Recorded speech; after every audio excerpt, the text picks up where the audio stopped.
नाज़रीन, अवामी न्यूज़ में ख़बरनि जो सिलसिलो जारी है। इन वक्त असीं तव्हांखे पीर जे ॻोठ मां ख़बर ॾींदा हलूं त सख़्त सीउ में बिना जार जे मच्छी जो शिकार रोड़ी केनाल जे टंडो मस्ती वारे इलाइक़े में पाणी लथो आहे त मल्हानि पारां हिन सख़्त सीउ में मच्छी मारण जो सिलसिलो शुरू थी वियो। मच्छी मारे पंहिंजे बचनि जो पेट पालींदा आहियूं। अंदर छिपूं आहिनि, पत्थर आहिनि, उन्हनि मां कढी था अचूं।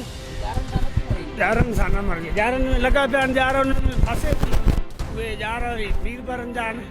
असां हथनि जो शौक़ु कंदा आहियूं। खगो मच्छी सखर बि वेंदी आहे, हिते बि खपायूं था। शौक़ीन ॾाढा आहिनि खाइण वारा। सीउ किथे आहे, मच्छी लॻे थी त सीउ ई कान्हे। शौक़ जो मुल ई न हूंदो आहे न। हा, हिन मौसम मारींदा आहियूं, बिरज लांदी आहे 12 महीने मारींदा आहियूं। हे महीनो टोबीअ ते खगो मरंदो आहे। किलो 2 किलो 4 किलो 5-6 किलो बि लॻंदो आहे। कोको 600 रुपया किलो आहे, 700 रुपया किलो वाक़त ॾेईंदा आहियूं। मच्छीअ दौरान लालच में बेहोश थी वेंदा आहिनि, वरी अकेले खणी वेंदा आहियूं अस्पताल। मिलांदा आहियूं, मच्छी मारींदा आहियूं, खाईंदा आहियूं। मज़ीद खबरों और तफसीलात के लिए विजिट करें हमारी वेबसाइट www.awamiNewsHD.com।